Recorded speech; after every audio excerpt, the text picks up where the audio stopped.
Hey guys, Good morning, Good sir. morning, sir. good morning all of you once again. Yeah. So today మనము payroll discussion చేస్తున్నాం. So payroll అంటే ఏంటి? Payroll ని ఎందుకు use చేయాలి? ఏ situations లో కంపెనీస్లలో ఉపయోగిస్తారు అనేది మనం తెలుసుకోవాలి. సో ఎంప్లాయీస్ కి శాలరీస్ ని డిఫైన్ చేయడానికి పెద్ద పెద్ద ఎంఎస్సి కంపెనీస్లలో టాలీ ఉపయోగిస్తూ ఉంటే కదా 100% వాళ్ళందరికీ శాలరీస్ సంబంధించి అటెండెన్స్ అనేది మనకి పేరోల్ లో చేస్తారు టాలీలో. ఎక్సెల్ లో సామాన్యంగా చేయరు. అలాంటి సిచ్యువేషన్స్ లో మనం ఎలా మెయింటైన్ చేయాలి అనేది ఇక్కడ కాన్సెప్ట్. ఇప్పుడు ప్రతి సాఫ్ట్వేర్ కంపెనీలో కూడా ఎంప్లాయీస్ కి ఫస్ట్ బేసిక్ సాలరీ ఉంటుంది.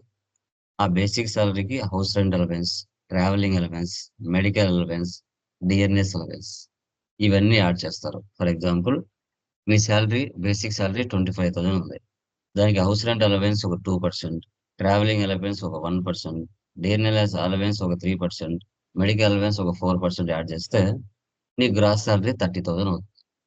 ఆ 30,000 మీద PF, provident fund, employee state insurance ఇవి రెండు డిడక్షన్స్ అనమాట.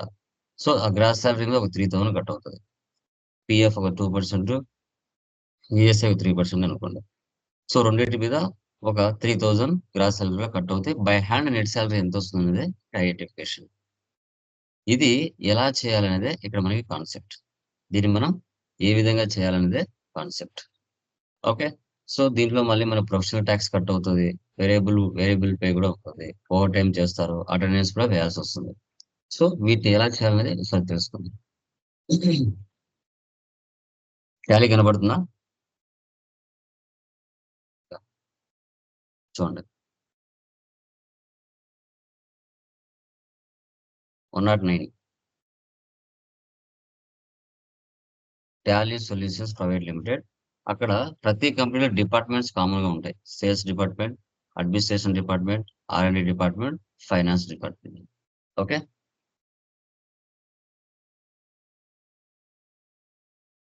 Tally solutions private limited, Andhra Pradesh. Control A, save. Maintain accounts first option వేసి పెట్టండి. బిల్ వైజ్ నో పెట్టండి. ఇన్వెంటరీ నో పెట్టండి. జిఎస్టీ నో పెట్టండి. ఇక్కడ మెయింటైన్ పేరోల్ ఎస్. దాని కింద ఉన్న ఆప్షన్ కూడా వేసుకుంటారు. మీకు company n number of companies ఉంటే company codes, company group codes, security code ఇవన్నీ మీరు కంపెనీలో ఇచ్చుకోవాలి. మీరు గవర్నమెంట్ లో పనిచేస్తున్నారా, ప్రైవేట్ లో పనిచేస్తున్నారా? ప్రైవేట్ లో అయితే ఆదర్స్ అని తీసుకోవాలి. Control A, control A. Create లోకి వెళ్ళండి. వెళ్ళిన తర్వాత ఇక్కడ పేరోల్ మాస్టర్స్ వస్తాయి. ఫస్ట్ డిపార్ట్మెంట్స్ క్రియేట్ చేసుకోవాలి. ఎంప్లాయీ గ్రూప్స్ ఏ డిపార్ట్మెంట్స్ ఉన్నాయి ఇక్కడ మనకి? Sales, administrator, RND, finance.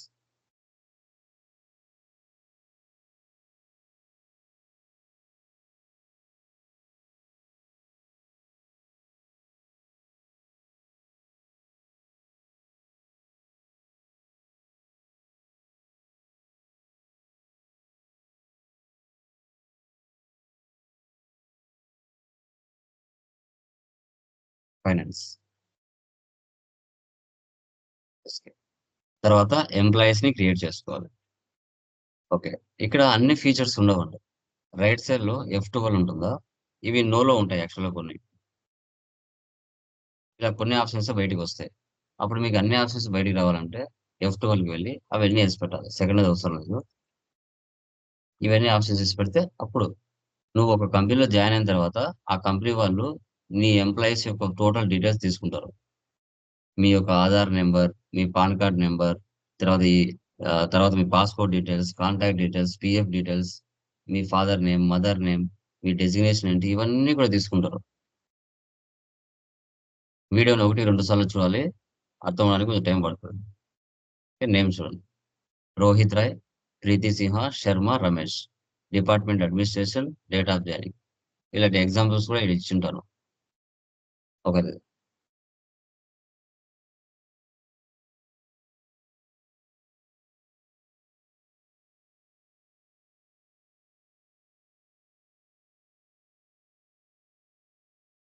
Administrator, employee number, 4969. Designation manager. Function admin. Location Bangalore. Gender male. Date of birth 1979. Elected. Father's name Mr. Roy. Mother's name R. Bhima.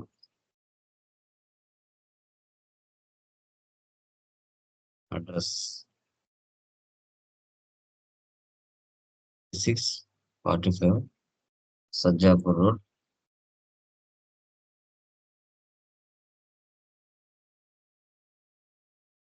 Bangalore. Mobile number. Email ID.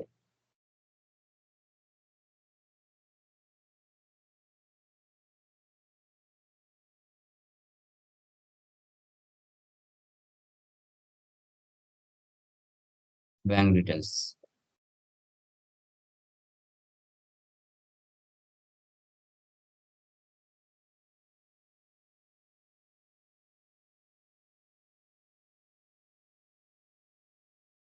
Real టైంలో మీరు pan number, Aadhaar number, UAN number, PF number ఇవన్నీ మీరు ఇచ్చుకోవాలి. Okay, passport details ఇవన్నీ real టైంలో mention చేసుకోవాలి. Contract state date, contract expiry date. Okay, ఇవన్నీ మీరు జాయిన్ అయిన తర్వాత వాళ్ళు అడుగుతారు. అట్లా మీరు 100 మంది ఎంప్లాయీస్ ఉన్న 100 మందిని ఇలాగే క్రియేట్ చేసుకోవాలి. Next Preeti R&D department.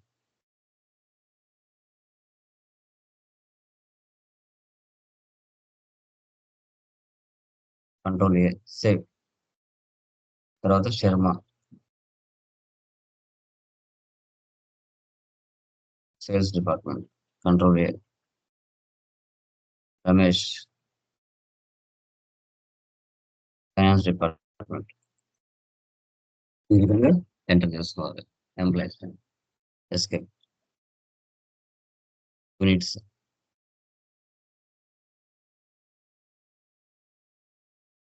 Hours లో పనిచేస్తున్నారా, మినిట్స్ లో పనిచేస్తున్నారా, అవర్స్ ఆఫ్ 60 minutes లో పనిచేస్తున్నారా. Compound and simple. HRS.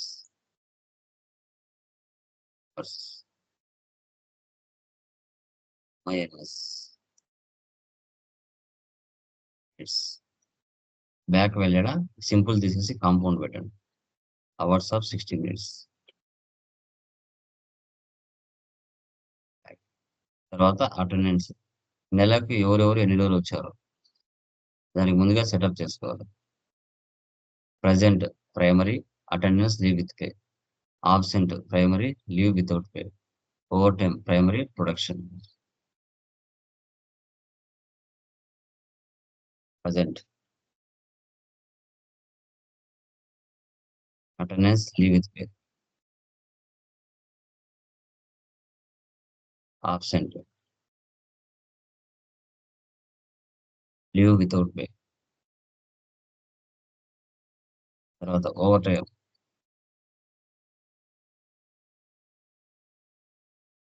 Production. Hours of 60 minutes. ఇలా ఎంటర్ చేసుకోవాలి.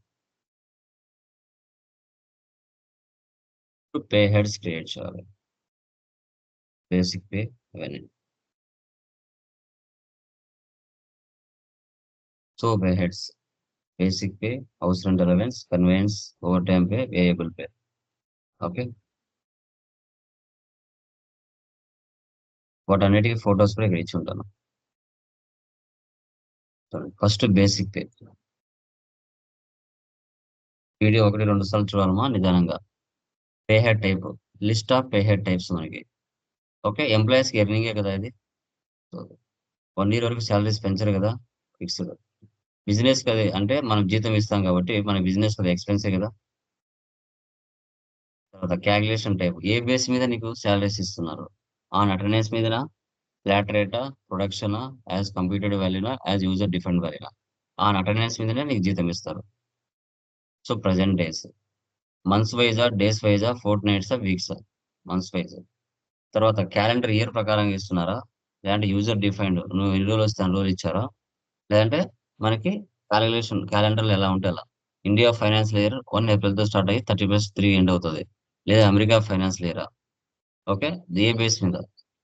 రెగ్యులర్ గా ఎన్ని రోజులు వస్తే అన్ని రోజుల మీద. మంత్స్ 26. ఓకే, ఇలా ఎంటర్ చేసుకోవాలి. Basic pay. Next house rent allowance.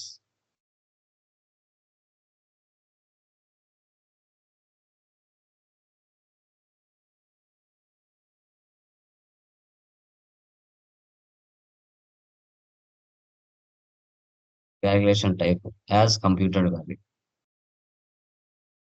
తర్వాత on specified formula. Basic pay percentage ఎంత?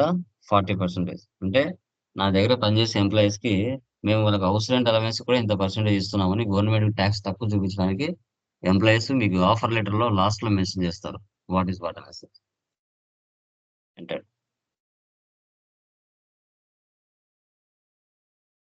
కన్వేయన్స్.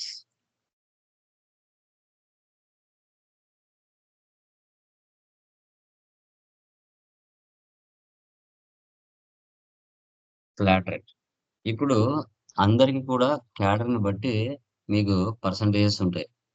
అందరికీ సేమ్ పర్సంటేజెస్ ఉండవు. ఓకే, జాబ్ లో.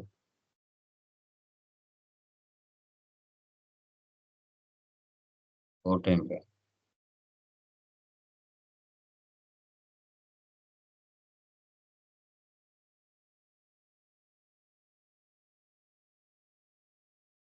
On production.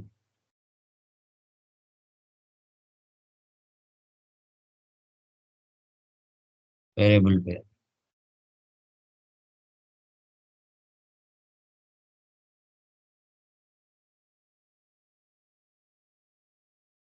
As user defined by.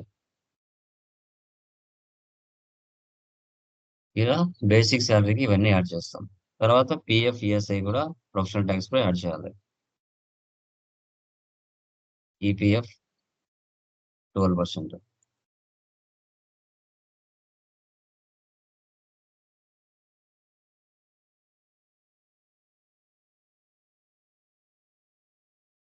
Employee statutory deductions. So PF కదా, professional tax, current liabilities. Methods of competition ఏ base మీద పర్చేస్తున్నారు on specified formula. 6500 అయితే percentage వచ్చేసి 12%. దానికి వాల్యూస్ లో క్యాలిక్యులేట్ చేస్తే 780. Acceptor no, save.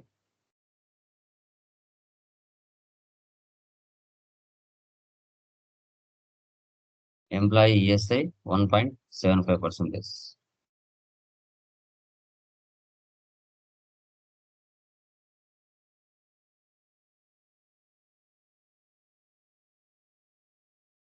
Employee statutory deductions, employee state insurance, current liabilities on specified formula. First basic pay, తర్వాత house rent allowance, తర్వాత కన్వేయన్స్, తర్వాత over time pay. 1.75%. Acceptor no, save. Professional tax.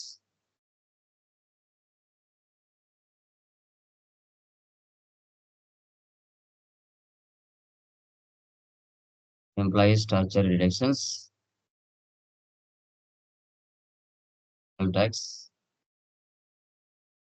Current liabilities, current earnings total 5000 అయితే దాని value 0. 5000 నుంచి 8000 మధ్యలో ఉంటే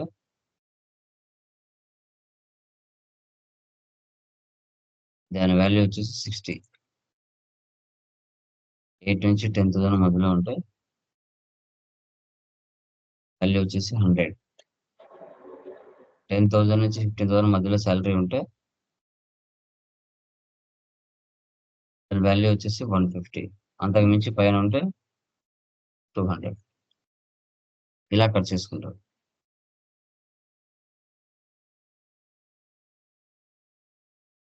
దీనికి గ్రాజ్యుటీ అంటే ఏంటి? ఒక కంపెనీలో నువ్వు 10 సంవత్సరాలు పనిచేస్తే 15 రోజుల జీతం ఎక్స్ట్రా ఇస్తారు. దానికి గ్రాజ్యుటీ అంటారు.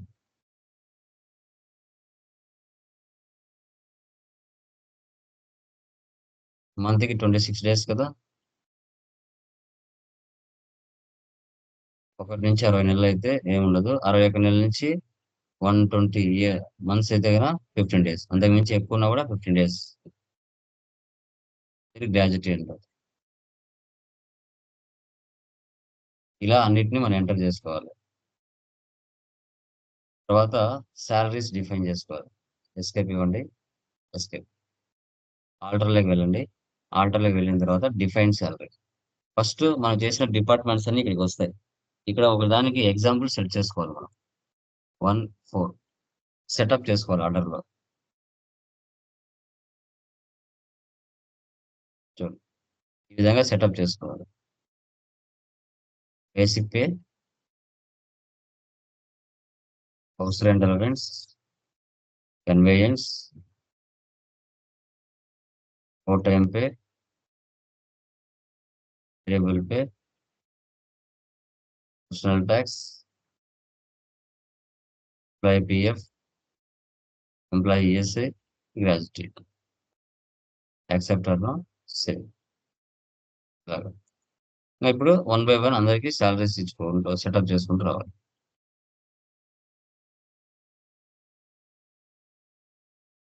Rohit Rai 1/4 copy from employee group.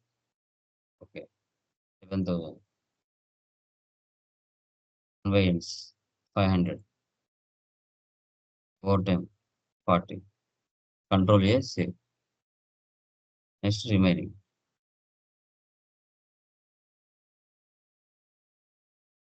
Preethi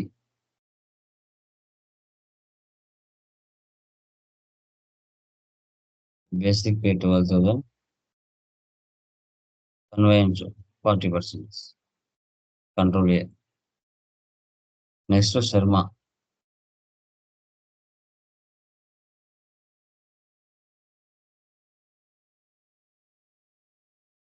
percentage రావాలంటే F2కి వెళ్ళి first allow to override slab percentage ఇది వేసి పెట్టాలి. 40%. 2,500. Control A. తర్వాత రమేష్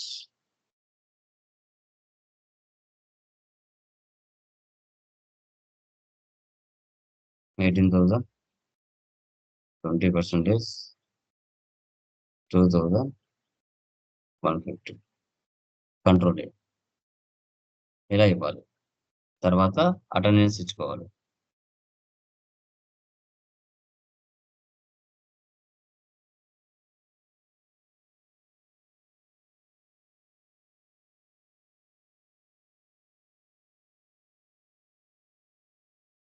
అటెండెన్స్. సో నెలకు ఎవరు ఎన్ని రోజులు వచ్చారో, ఎవరు ఓవర్ టైం చేశారు. ఓకే, డేట్ 31st 5 ఇస్తున్నాను. 30 డేస్ యాక్సెప్ట్ చేయదు కదా, 31 డేస్ తీసుకుంటుంది. Okay, other vouchers attendance.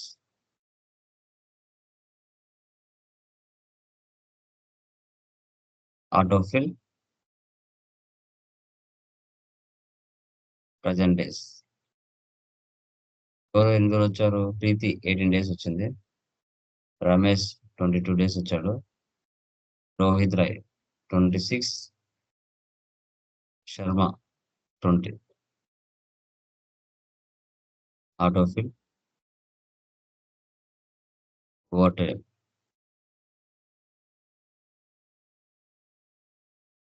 Rohit Rai 720 minutes. Sharma 360 minutes. ఇలా ఎంటర్ చేసుకోవాలి.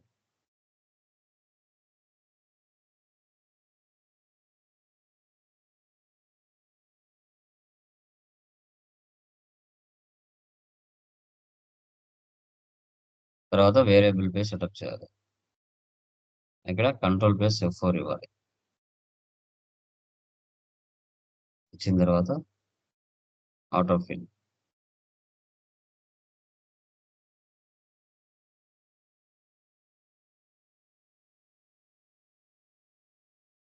ఇక్కడ చూడండి 62946 వచ్చింది. మనకి రావాల్సిన వాల్యూ ఎంత ఇక్కడ 65406 రావాలి. సేవ్ చేయండి. తర్వాత పేజ్ అప్ ఇచ్చేసి వేరియబుల్ పే ఇవ్వండి. ఇక్కడ 9850 ఉంది రోహిత్ శాలరీ. ఇక్కడ వేరియబుల్ పే యాడ్ చేశాను కదా 1500 చూడండి డెబిట్ చేయండి. వాల్యూ పెరిగి ఉంటుంది 11,000 అయింది. అలాగే శర్మ కూడా ఇవ్వాలి.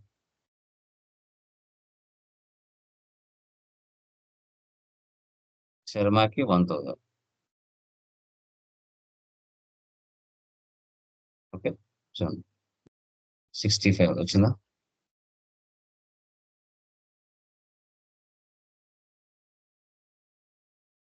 $65,406. ఓకేనా? సేవ్ చేయాలి. ఎంటర్ చేసుకోవాలి. ఫైనల్ గా మనం ప్రొఫెషనల్ ట్యాక్స్ ఇచ్చుకోవాలి. పేమెంట్ తీసుకోండి. అవుట్ ఆఫ్ ఫిల్ ఇవ్వండి. ప్రొఫెషనల్ ట్యాక్స్ పేమెంట్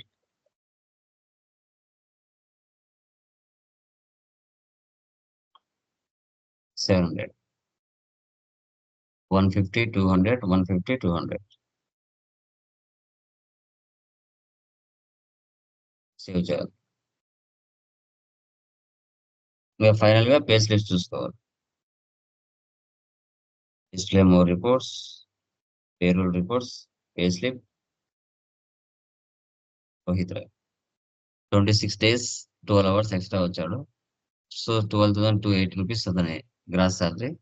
దానిలో పిఎఫ్ ఈఎస్ఐ కట్ అవుతే 11,161 వచ్చేస్తుంది. మళ్ళీ వేరే ఎంప్లాయ్ రమేష్ 22 days వచ్చాడు. అతని salary 23,600. PF ESI professional tax cut అవుతే 22,207 రూపీస్ వస్తుంది. ఇది 18 days వచ్చింది 16,840 అతని గ్రాస్ శాలరీ. సో 1275 వెళ్ళిపోతే 15,565 వస్తుంది. ఇలా ఈ విధంగా మనం లైక్ పేరోల్ అనేది మనము టాలీలో చేయాల్సి వస్తుంది. పేరోల్ అనేది టాలీలో చేయాల్సి వస్తుంది. క్లియర్ మా? కొంచెం కన్ఫ్యూజన్ గా ఉంటుంది. వీడియోని 1-2 సార్లు చూడాలి. అలా చూస్తేనే మీరు చేయగలుగుతారు. ఓకే, ఇంకేమైనా డౌట్స్ ఉన్నాయండి? Anyone please confirm. Sir good morning sir. Morning చెప్పండి. సార్ అది టాలీ 4.0కి టాలీ 5.0కి కొద్దిగా డిఫరెన్స్ ఏమని చెప్తారా సార్? ఫర్దర్ క్లాస్లో వస్తాయి. Okay okay sir. ఓకే, ఏదైనా వర్షన్ మారింది అంటే మొత్తం మారదండి. 2-3 ఫీచర్స్ యాడ్ చేస్తారు అంతే. ఓకే, టాలీ అంతా సేమ్, ట్రాన్సాక్షన్స్ అన్ని సేమ్. అడిషనల్ గా కొన్ని ఫీచర్స్, ఎక్స్ట్రా ఫీచర్స్ అవి ఇస్తారు అంతే. అంతకుమించి పూర్తి చేంజెస్ అంటూ ఏమి ఉండవు. ఓకేనా? యా, ఓకే ఏమైనా డౌట్స్ ఉన్నాయండి? ఎనీవన్ ఎవరికైనా డౌట్స్ ఉన్నాయా ఇంకా? క్లియరా? సార్. యా, డన్ గైస్, చేసేయండి.